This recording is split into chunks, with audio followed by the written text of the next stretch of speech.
What's up, guys? Welcome to another video. Today I wanted to talk about living a simple life. A simple, as what people say, boring life. Uh, in a super consumer society like we live in now, where you're just your data is being sold left and right. You're getting ads. Your algos just doing everything possible to try to get you to buy stuff. Uh, I would say I live a pretty contemporary, what people would say, a boring life. And I've kind of broken this down into four items, I guess you could say, of living a simple life and why I would stress you guys to do the same. And I guess we'll just jump right into it. So, really, the first thing I want to talk about in terms of living a simple life and why I find so much uh, pleasure in it is structure. If you live a simple life, you're gonna have pretty good structure. I my days look pretty much identical, especially during the week when I'm working at my 9 to 5. Every day I work out, wake up at the same time, take the same pre-workout every day, go to the gym at the same time, see the same people, leave at the same time. Um, and then yeah, go about my day. I eat the same thing pretty much every single day.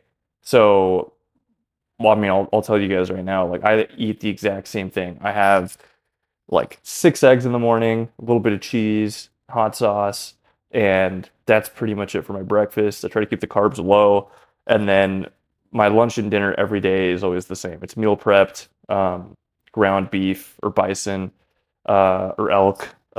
Pretty hefty portions, like 8 to 9 ounces for lunch and dinner, or each, I should say. Cottage cheese, more hot sauce. I'm a big hot sauce guy. And then for dessert, I always have yogurt with peanut butter.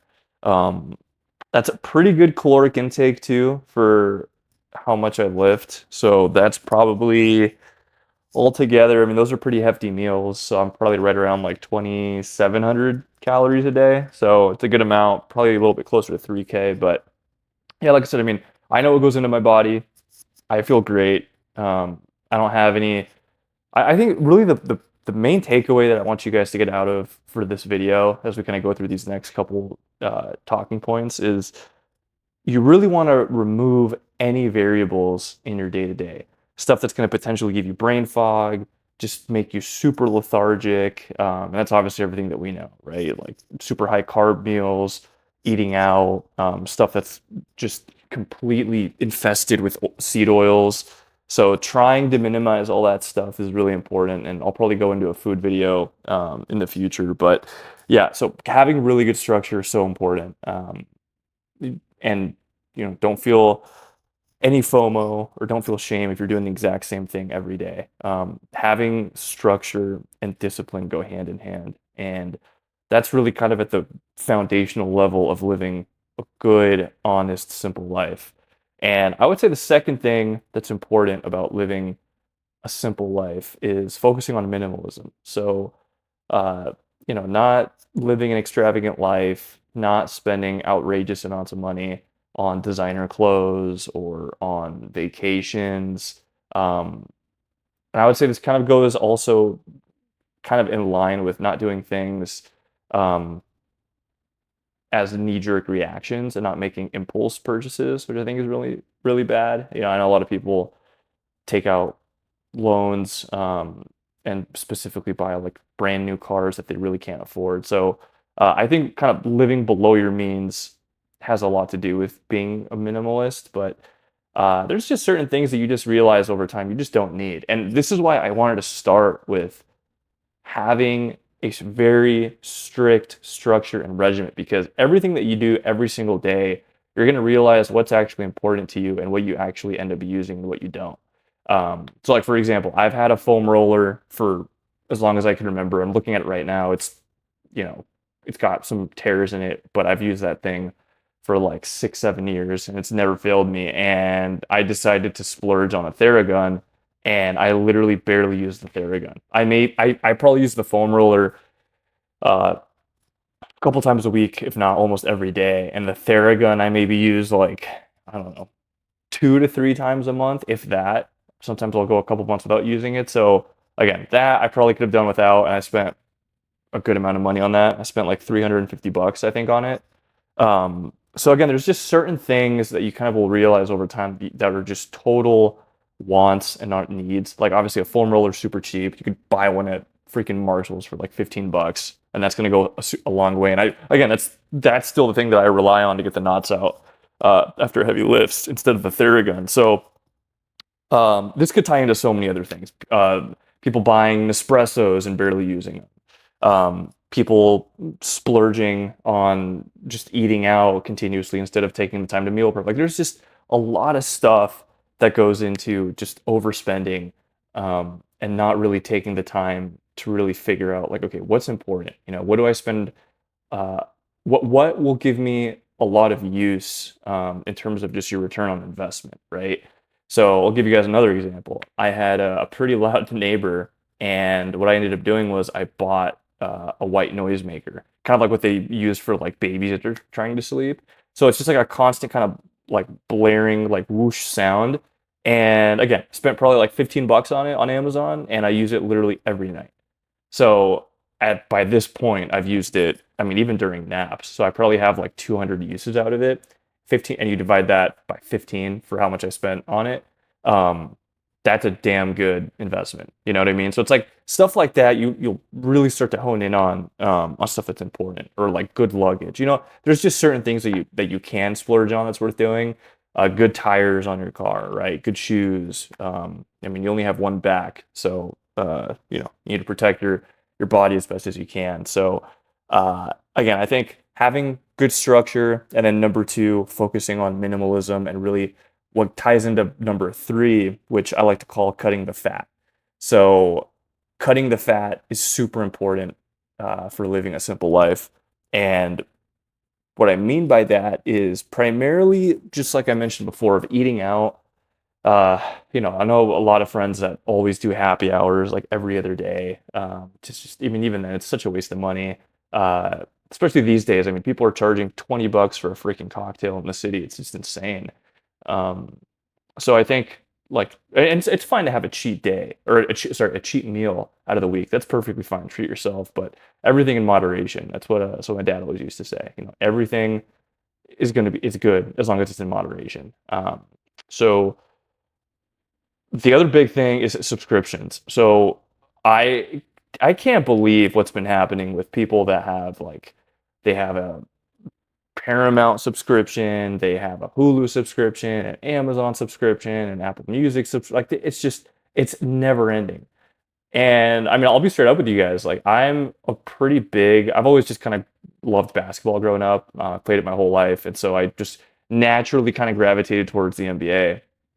And this stupid sport is now on like six different channels. It's on like Peacock, TNT, ESPN, ABC, and I just decided I'm like, fuck it. I'm not going to spend all this money to watch it on every single channel. So I literally just have my Amazon Prime account, because I still buy quite a bit of stuff off Amazon Prime, just like essentials, and I get the Prime video games, or sorry, the Prime games that are on NBA, which are like, I don't know, every other Thursday or every other couple Saturdays. And so like if the game is literally not on Amazon, I won't watch it.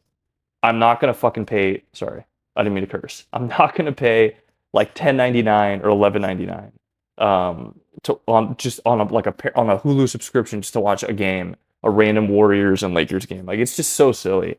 So I think that's huge too. I think people are just unconsciously spending so much money on subscriptions. So that, I think, in terms of cutting the fat out, really, I mean, it really comes down to just cutting your spending as much as you possibly can. And again, like I said, if you use kind of that same approach of like, okay, how many uses am I really going to get out of this subscription for paying like 10.99 a month or 11.99 a month? And I've just gravitated towards Amazon because, like I said, I order stuff off of it. I have an Avis account for work for like rental cars, so I get points back and I get gift cards through there. And then, like I said, I get Prime Video, so it's like, okay, I have a couple NBA games I can watch every year. I'm perfectly satisfied with that, and I'm more so happy with when I do watch the games. I know that I can actually have it be almost like a treat since I don't have the entire ridiculous 82 game schedule to pick from. So, like I said, just to kind of recap, structure is kind of at the foundation of all this. Focusing on minimalism is really important, and then cutting the fat with just your spending, subscriptions, eating out. Um, and number four is just enjoying life. I mean, again, society wants you to be in this constant state of buying stuff, buying the newest iPhone that's got like no updates done to it, buying all of these new cars that have all of this technology that's going to break in a couple of years. Um, we've really gone away from like just needs, absolute needs of what you have. And look, I get it. The economy fucking sucks right now. Gosh, I'm cursing a lot. I apologize, guys, but the economy really sucks right now. And people just aren't doing themselves favors by just overly spending on stuff that they really shouldn't. So I'm a huge, huge believer in living a simple, quote unquote, boring lifestyle. And your future self's going to thank you. You're going to be able to put away money and invest and leave it for your future generations, your kids. And like I said, I mean, it's such a great skill set to have to be able to basically make the most or get the most out of something that you do end up buying. That to me, I mean, it may sound kind of nerdy, but I get so much satisfaction from buying something at a good price and actually I end up using it. Nothing's worse than buying something that you spend time on kind of researching or you just buy on a whim and you realize that that was a bad purchase. Like that sucks. So I've been burnt so many times and I've just realized having a really strong, structured life in terms of just kind of when I do things, how I do them, where I do them, and why. I think having the why is super important to all of this too. There has to be a reason why you want to live a simple life. And again, those four items that I mentioned, having good structure, being really a minimalist, cutting spending, cutting the fat out, and really wanting to enjoy life.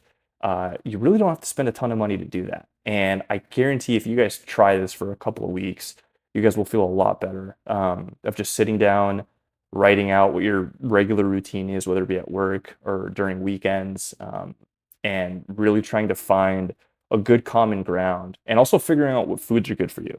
I mean, I've gravitated towards the high protein, um, somewhat medium to high fat and low carb diet, and that's been doing me wonders. I don't feel bloated.